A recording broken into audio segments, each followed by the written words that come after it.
This is another episode of Standup Comedy, your host and MC, celebrating 40-plus years on the fringe of show business. Stories, interviews, and comedy sets from the famous and not so famous. Here's your host and MC, Scott Edwards.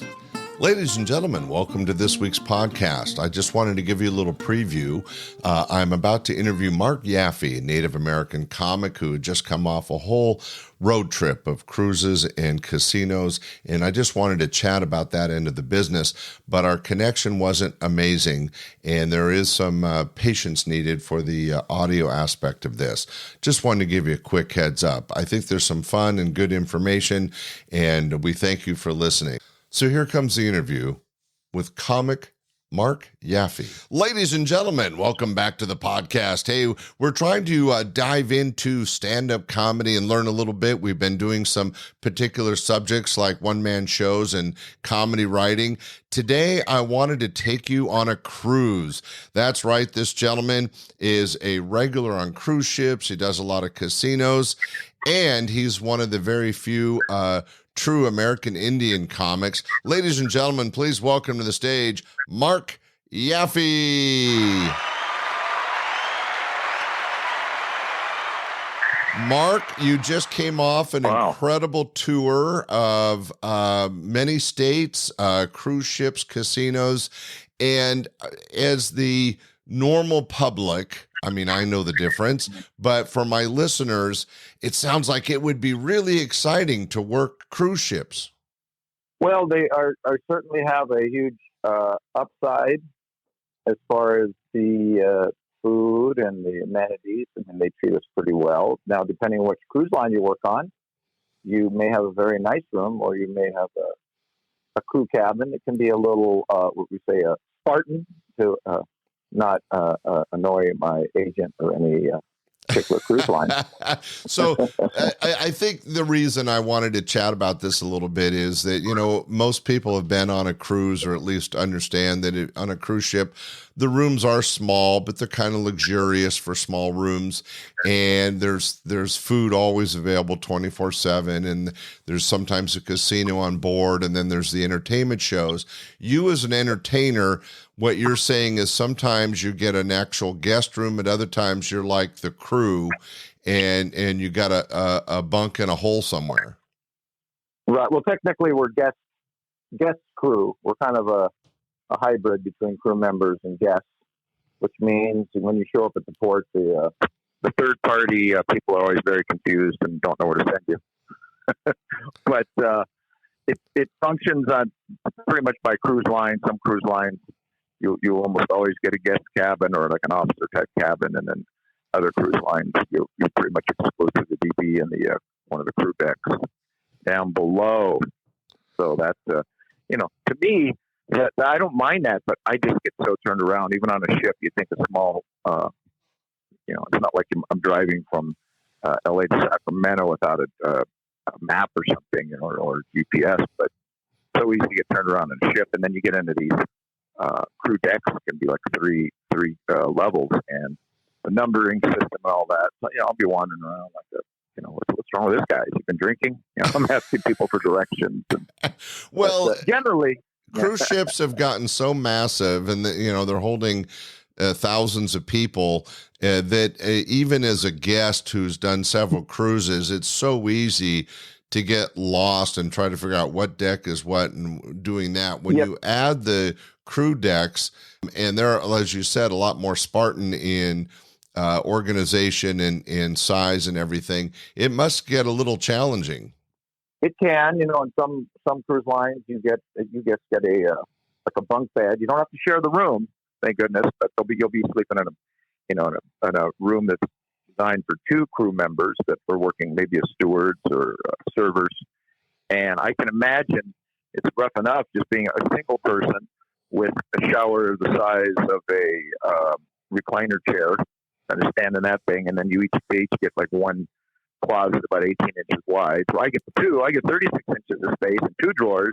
They got, so to me, as much as I don't want to complain too much, because the full-time crew and the contract crew, who are on for 6-7 months at a time, they're the ones that are really what they're suffering, but are sacrificing. Well, it's also a lot of work. Give everybody an idea of when you're on a cruise ship and it's a 7-day cruise, let's say, which is, I think, the most standard. You're not, are you just performing once? Well, no, you got to start way before that, though. It's anywhere from 3 shows a week minimum. I've done as few as 2, up to I think 8 in a week. But really, the whole thing starts with the process with your agent. You know, they are submitting multiple clients, and there's multiple agents, multiple ships. They're trying to keep track of your calendar. You're trying to make sure you update their calendar, making sure you don't piss them off by, oh, gee, I forgot. I booked a gig in San Diego, and I said I was open, and they just got me a week contract. I've had a couple of those afterwards. So there's just the logistical paperwork portion. And once you get booked, then, you know, you've got to go back and forth on the contract signing.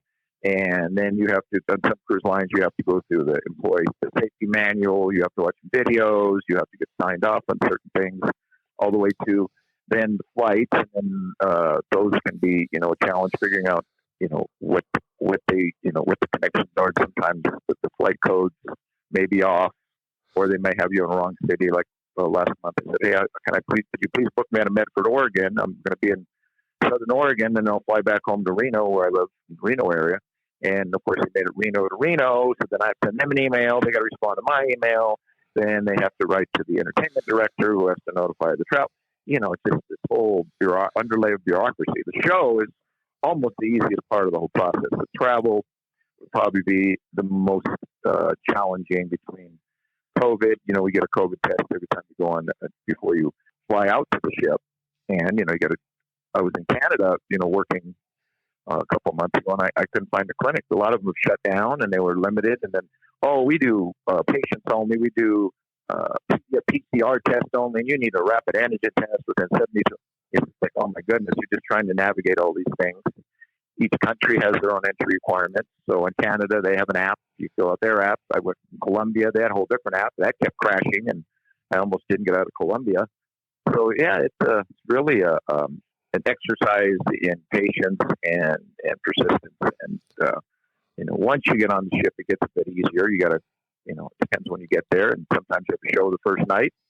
Sometimes they will call you and ask you to do a different night. And, you know, you're planning out your set, and now you got to change things around. Oh, we were going to do a PG show. Now we need to do the late night adult show at 11 p.m. instead of the family friendly show at 8 p.m. Like, well, I just spent an hour going over my family friendly set, and now I have to talk about, you know, a whole different set of topics.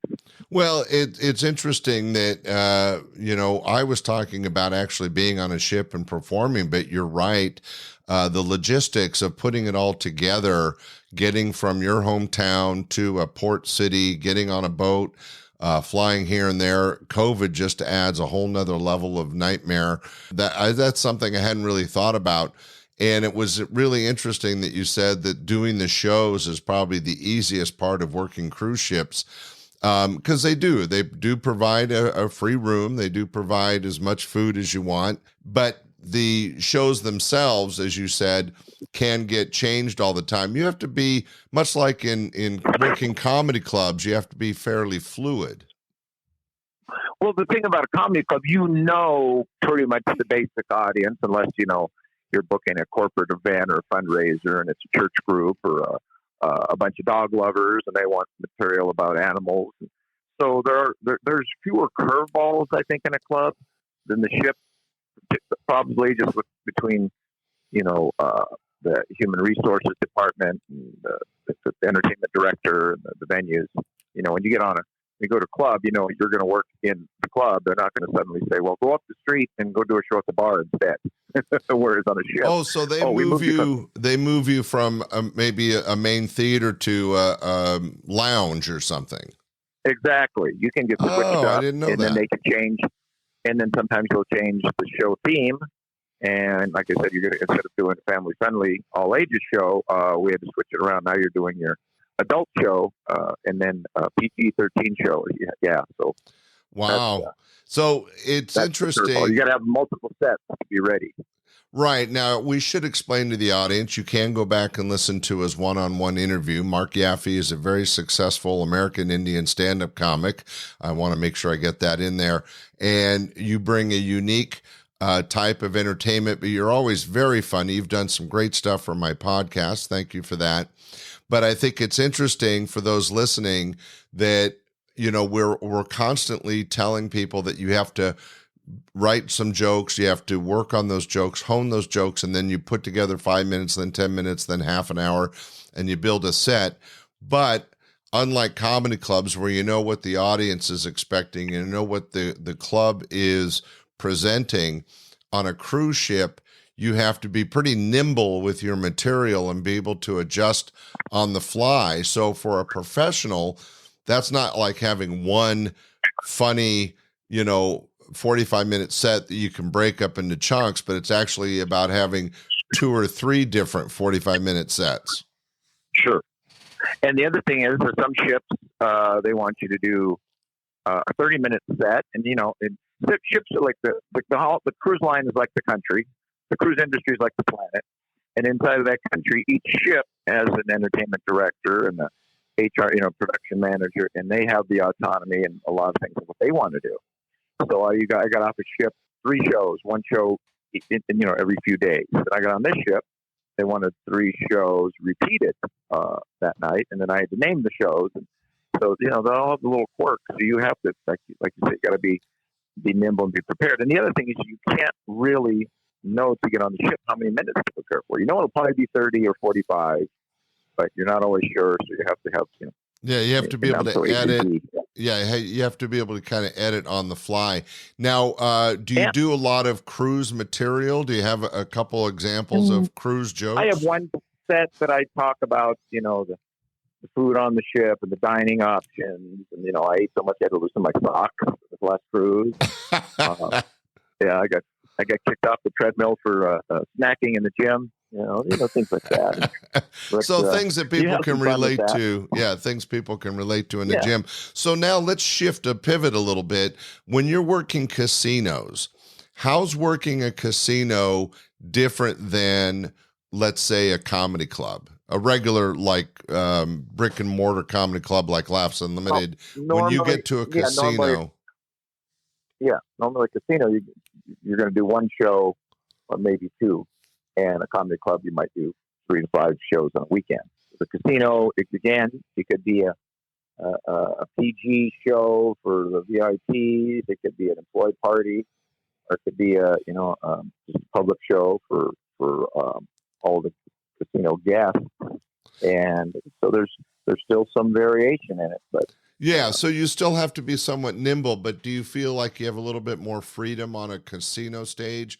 Versus... Well, I feel like I have more freedom, and I have more structure. I know exactly. They say, we need to do 1 45-minute show, and this starting here, this is going to be the demographic, and you kind of know going in.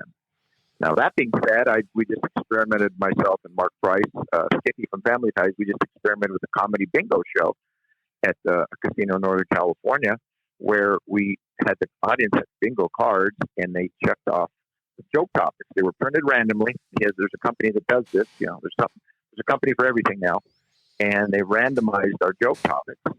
And then people tried to get the row of the traditional bingo, and we gave up prizes. And at the end, there was a blackout round when they tried to black out the cards. So now we would have a bingo tumbler, and the 3 comedians, our names are in the tumbler. You draw a name, that person would go up and do the 5 or 10 minutes. Someone might yell out bingo right in the middle of your punchline, and then you say, "Okay, wait, hold on." Okay, we'll get back to you, and then keep going in your set. And then, so I was all stressed out because you have to make sure you remember to include all the topics. Wow. Well, that sounds challenging. So that was almost more stressful than traditional comedy. But, at the end, it worked out. And, but the key, that's the nice thing about being able to be creative. Creativity can be stressful. Right. And you're having to take your set and put it into small chunks and then fit certain topics. I mean, I would think that would be a lot of work and a lot harder, but comedy bingo's a whole new, unique idea. Congratulations on doing something different. Is the actual performance, you said that sometimes the casinos want a PG show versus an adult show. I didn't know they did that as well. They Not too often. It's usually just let it rip. But, you know, at the same time, they don't want it too dirty. They don't want to offend some of the high rollers. It might, you know, so you want to be clear in advance. Hey, what kind of show do you want? And there you go again. The contract may say, we want a PG show or PG-13, and you get there and the contact person, no, just let it rip. Just do whatever you want to do. And then now you're at odds. Like, well, is this personal person's preference? Was this approved from the higher ups? And, you know, everything about it. Well, everything about comedy is you're auditioning for the next show. Every cruise I'm getting graded. Every casino's decided whether they want to have me back, whether it's a year or 2 or 5 years from now. So there's just different aspects of play. Well, I think it's interesting that you point out that it's not just being a comedy performer. It's really the business aspect of show business that can be very challenging. As you mentioned, that you get booked and contracted one way, but then the cruise director or the casino entertainment director has a different vision. You know, what are you supposed to do? How do you build a bridge between what those entities want, and then you still have the job of engaging with the audience and entertaining them? So unlike a cruise ship, at a casino, they get you a pretty nice room, right? Generally, I mean, you can. I don't usually ask for like upgrades, and I need a suite and all this. But sometimes you show up and you're in a nice tower and lap of luxury, and other times it's like, we haven't built our hotel yet. You book your own hotel, or you're over at the O'Connell Lodge up the street. So there is some uncertainty there. What about meals and the gambling? Is it dangerous for comics to work casinos from a financial point of view, or are you on the hook for your meals? Or tell us a little bit about how that works. Generally, negotiated meals and lodging. Depending on the time of year, you might ask for 2 days lodging. So that's another thing. Well, our show's at 8:00, and I'm going to Upper Minnesota in February. The show may be at 8 p.m. I don't want to fly out of the West Coast at 7 in the morning, get there at 2 or 3, and drive to the gig or risk a flight delay in Denver. So I'll say, hey, let's get me out a day early. So now you're there for 2 nights, and then, well, can I get 2 nights meals? And they may say, well, we give you 1 meal. And now you're like, well, I'm here for 4 meals, you know, and you don't want to be pushing too much and asking, you know, then that's back and forth. And again, it's business negotiation. Yeah, and you have to negotiate everything. Yeah, and that's where, you know, having a good agent comes in, or sometimes I book some myself or book to my manager. So it's a hodgepodge, because it's like, well, I know these people already. I don't need to pull in my manager on this. Well, I'll just do it direct, and they know me. It's a handshake deal, but worse is, you know, you're going back and forth 10 times just to, you know, to get one thing, to get one thing settled. Now, when it comes to material, do you have specific casino material, or is it your regular show? It's more or less my regular show. If it's a tribal event, it's predominantly native crowd. I might do more, you know, native tribal stuff and kind of that flavor. But generally, the casinos, it's just a mainstream public show. You don't do any jokes about gambling or throwing money out the car window as you drive to the casino? Yeah, I will. I will do a little bit more, sure. But, you know, again, you want to do it in a fun way and not too, you know, oh, man, I just got my ass picked up at the slot machine, and don't go near, you know, I mean, you can't crap all over the casino you're at, even though you may want to, because, you know, you had a bad break at the casino, or the hotel didn't have your room ready, and you had to wait 2 hours to get in your room because you weren't listed. They forgot to book your room, or it was under the producer's name instead of your name. They spelled my name Marc Yaffee instead of Marc Yaffee. I mean, so the things you want to kind of bash them about, you don't. Just like on the cruise ship. Right. So you have to be respectful. Some of the cruise lines, right. You have to be. Some of the cruise lines. I was going to say, some of the cruise lines won't let you talk about other cruise lines because they're actually, you know, same parent company or something. So you'll do some nameless jokes, you know. Right, and you don't want to step on the fingers of those writing the checks. You know, you want to be respectful of the venue, just like you don't go into a comedy club in, you know, let's say Fresno, and necessarily bash Fresno and that comedy club. Well, You might do it in Sacramento. I will make an exception for Fresno. I'll bash Fresno. That's fine. Well, the other thing I wanted to bring up is, and I alluded to it in your intro, you're one of the, I would say only, because you're the only one that worked for me, but I know there's two or three out there. How does being a full-blooded American Indian, Native American Indian, I know that that works into being kind of a hook for your comedy. It gives you a lot of topic range. But can you share with the audience, did it make it more difficult getting started? Is there many of you out there? What I think you're really funny and unique, but is what brought that about? Well, first off, yeah, I'm not full blood, so I'm not even tribal citizen. I'm a quarter, 20-25%. Depends on the ancestry. It seems to drift back and forth. I got to tell you, you have that Native American look. I mean, you look like you're Indian. I call myself the Tiger Woods of Indian country without the money or the golf skills. So I'm not quite, but that's kind of my hook. I'm the fish out of water. I wasn't raised in the tribal community. I wasn't exposed to tribal culture, native culture. So that's kind of my joke, being the fish out of water. And that's interesting.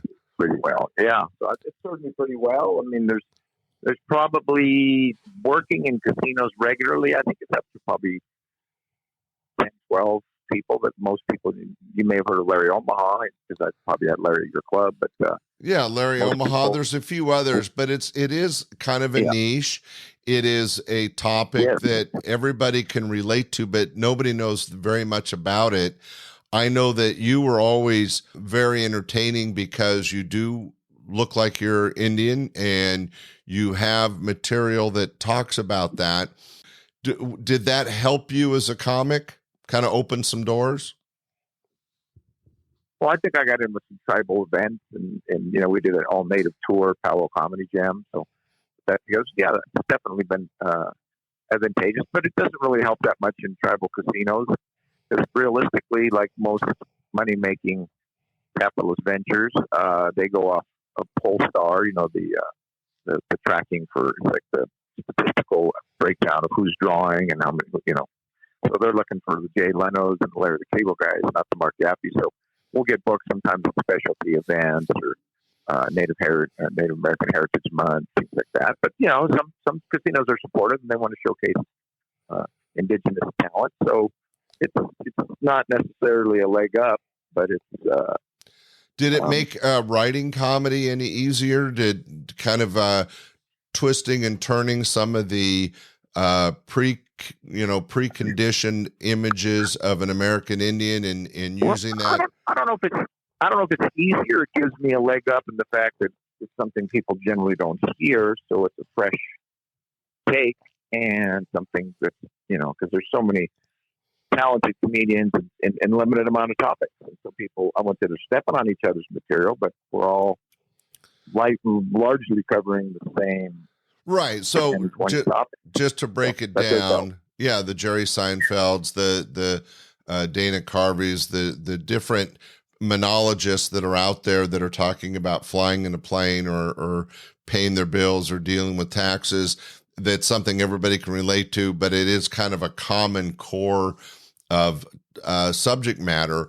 When you come from the angle of being maybe, that would work if somebody was really Irish, like O'Brien. Yeah, there's Dave Nighhill. There's actually a San Francisco-based comedian born in Ireland. The guy's blowing up. He's headlining improv now, and he's touring around by the name of Dave Nighhill.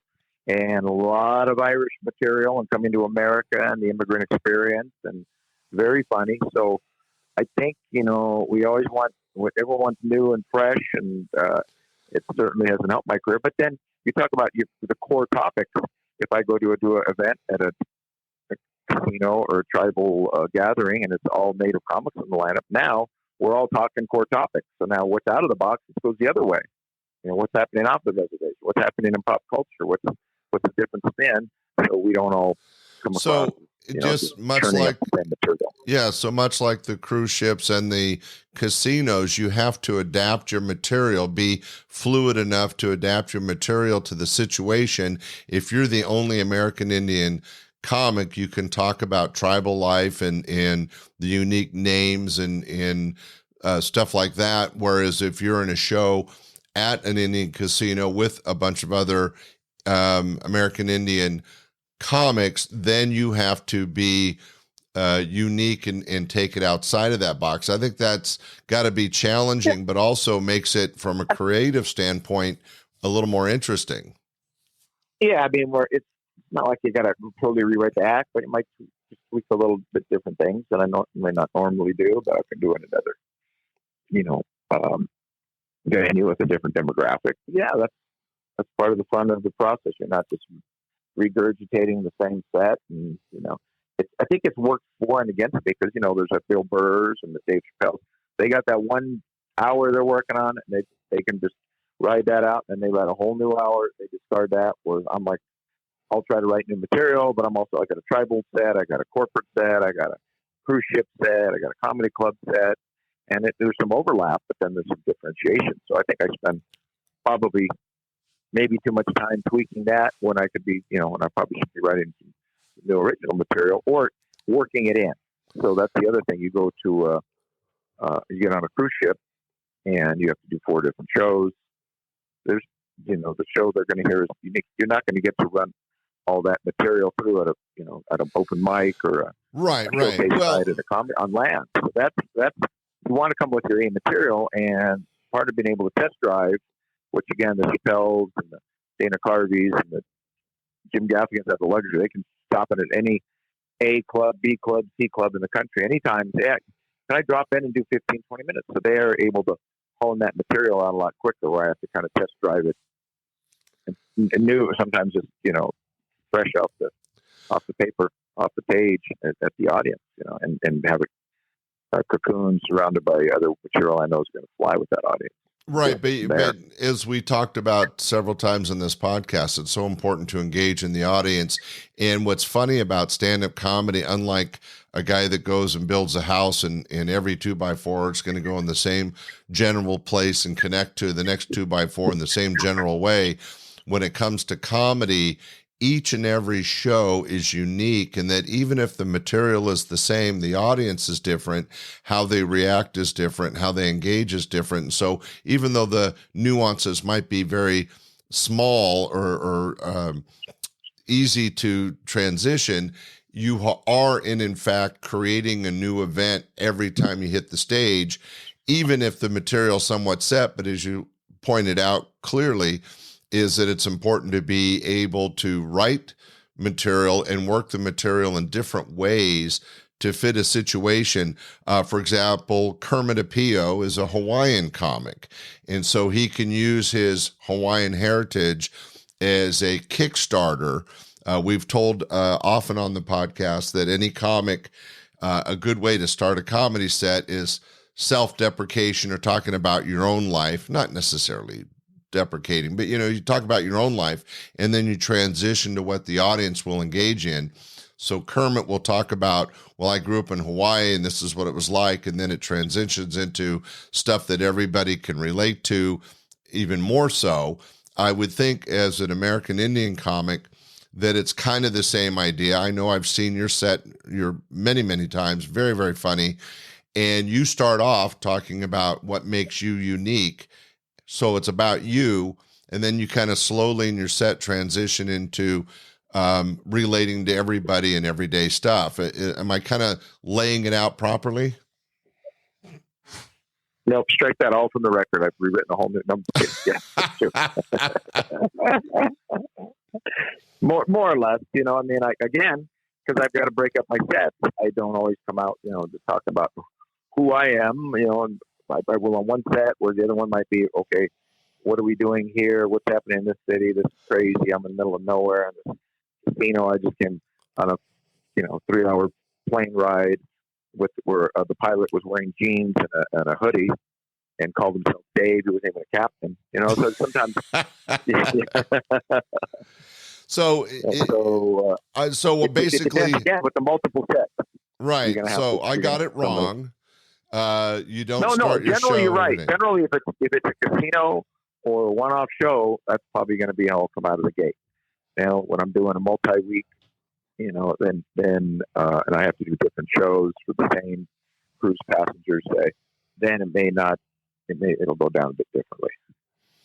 Well, I just think that it's interesting that when you have we call it in the business a hook of a particular thing. Emo Phillips's hook was being kind of unique and strange, and Robin Williams had his hook was kind of his high energy machine gun style. Stephen Wright, it was just the slow pattern of joke. But your hook is that you're a Native American Indian comic, and there's not that many of them in the world. And so you can use that as a foundation to build on in your comedy. And that's kind of what I was trying to share with the audience, is that whatever you want to do in comedy, you need to find that foundation, that hook, and then build on it.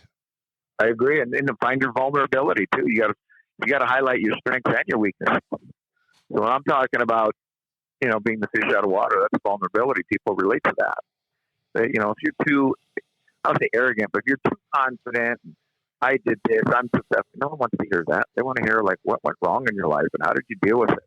Oh my God. Yeah. I remember the time we got in a car crash in our rental car and didn't have this, and then blah, blah, blah, but no one got hurt, but we had, we got sued by the Hertz Corporation and what, you know what I mean? It's like, what is going wrong that you can make funny, because comedy comes from pain or vulnerability or not insecurity, but I guess insecurity. You're in a situation you're not sure you belong, and then how do you turn that into a laugh, and how do you bring people along with that to make it relatable? Because most people are not Native American, no matter what they'll claim when they say my grandmother's Cherokee Indian princess.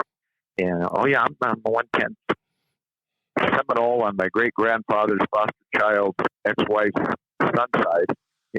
We don't have a lot of relatability, but human condition and wow, yeah, okay. Well, I grew up Italian, and then found out that we're actually Mexican. We didn't know, now that person. Okay, well, I relate. This guy's vulnerability too. It's different circumstance, same situation. So how do we tie it in and make the audience feel like, hey, it's original, but not too original or unrelatable where they can't be in the inside of the joke, because you want the audience to always have that. Right. And as you pointed out, you don't outsmart. Yeah. And as you pointed out, tragedy and comedy have always been linked, and that some of the best comedy comes from some of the more horrific parts of life, and that the fact that you have, and I think what you're saying, and you can tell me I'm right or wrong, but even though you had a foundation and you kind of wrote from the aspect of being an American Indian comic, and that was a good start, and you still have to find what the tragedy in the comedy, or the funny in the hard parts of life, and then bring that is a subject that everybody in the audience can relate to. If you're talking about, that's true. If you're talking about being a Martian and no one's ever been a Martian, nobody in the audience is going to be able to relate to it. But if you're an American, but if you say I'm a Martian, it's like being a Yankees fan in Boston. Maybe now you got a chance. So every quirk, every something that's way out there, you've somehow got to make a connection to that to the audience. Well, I got to tell you, Mark, from cruise ships to casinos to comedy club stages, you've even have a podcast out there. You're a very funny guy, and you always seem to be writing, and you always seem to be finding the funny in everyday things, and I commend you for that. It's always been a pleasure to have you on stage, but I will say that when, as an added feature, the fact that you have all those experiences and you have the foundation of being an American Indian comic makes you that much more unique. And I, as a producer, really appreciated that. Got you. I appreciate that. Yeah.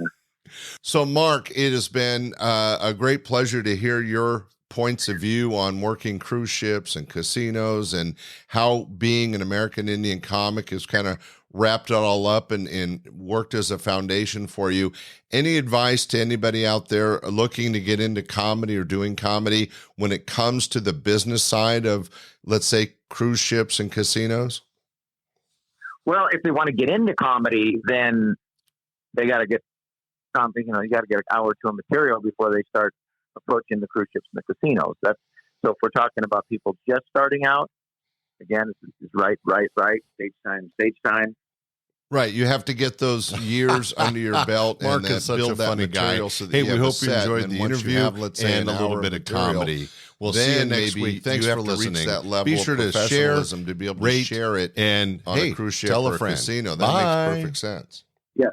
And the other thing I do recommend, if someone's been working for a while, is and they're starting to feel like, hey, I'm ready to submit to the cruise ship, is share some, find someone that does work ships, ask the questions like, okay, how many sets on this cruise line? I want to submit to this.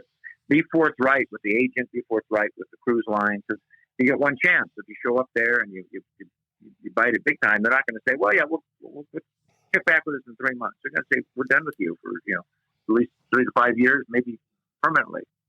Yeah, so be professional, be prepared, and remember what we kind of made the point throughout this short conversation is that you have many unique situations, many unique audiences. You might be 10 minutes, you might be 45 minutes. You really have to be a pro and be prepared. Yep, get that core 10, 15 minutes, get hired as a host, start working up to the feature. Then once you're, feature act and doing that for a while, there's still a protocol to work on the cruise ships and casinos. But just real quick, I know it's trying to wrap up, but now we have some YouTube sensations and TikTok people that have millions of followers. They'll get booked in the club or casino, but they usually won't get invited back because they've been performing sketch or doing jokes in front of the camera and not in front of a live audience, and not for 45 minutes to an hour where they can sustain that. So really, it's really a lot about self-awareness. Take the as much as you can within reason. If you get a chance to do an opportunity to open for someone or do a showcase or an open mic. But if you're like, hey, I'm not ready, or this is not the audience that's going to work for me, I'm not going to go do a all black room. I'm this milky toast white comic from Omaha, Nebraska, and unless you think you're up to the challenge and you want to test yourself, that's a different situation. But self-awareness and perseverance. Well, I think that's good advice, Mark, and I appreciate you coming on the podcast and sharing this.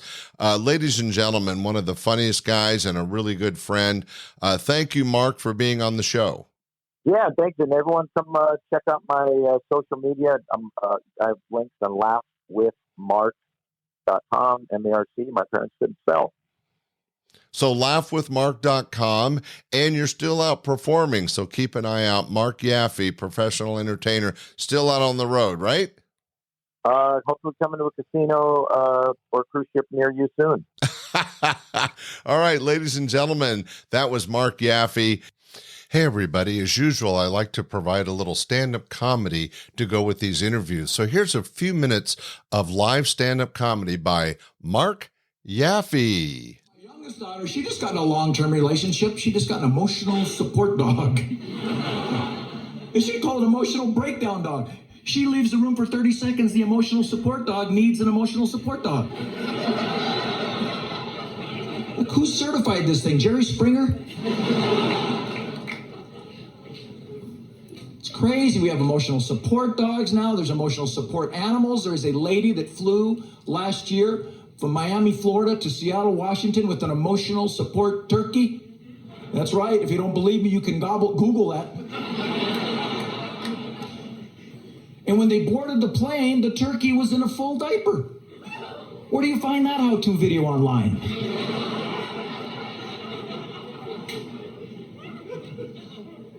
I would have qualified for an emotional support animal. Personally, I would have, because I spent 7.5 years in a state psychiatric facility, the Department of Motor Vehicles. I used to be a DMV driving examiner. I was the guy that gave you your test when you turned 16. Yeah. And a lot of you are still traumatized from that one time you took the driving test when you turned 16, 17. Try doing that 10 times a day for 7.5 years. I know I have PTSD and V.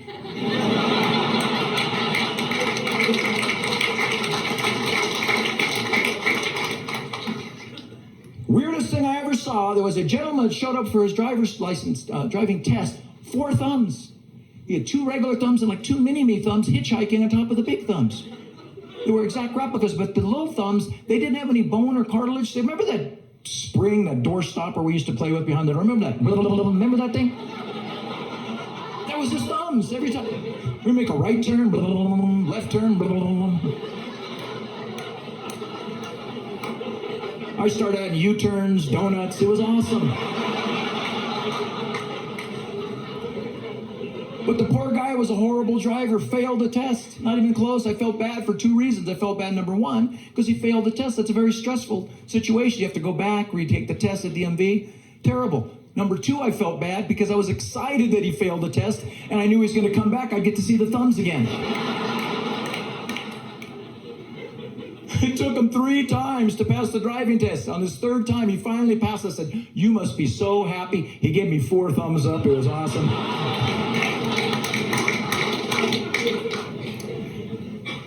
And I got to get a big 4 thumbs up to my parents. Check this out. My parents just celebrated their 65th wedding anniversary. 65 years. Yes. They've been married so long, their marriage now qualifies for Social Security. Yeah, their 2 favorite hobbies, cleaning and driving slow, so we bought them a street sweeper. Thank you so much for listening. We'll be back with another great show next week. Marc, thanks for joining us. Thank you. Bye. We hope you enjoyed this episode of Stand-Up Comedy, your host and MC. For information on the show, merchandise, and our sponsors, or to send comments to Scott, visit our website at www.standupyourhostandmc.com. Look for more episodes soon and enjoy the world of stand-up comedy. Visit a comedy showroom near you.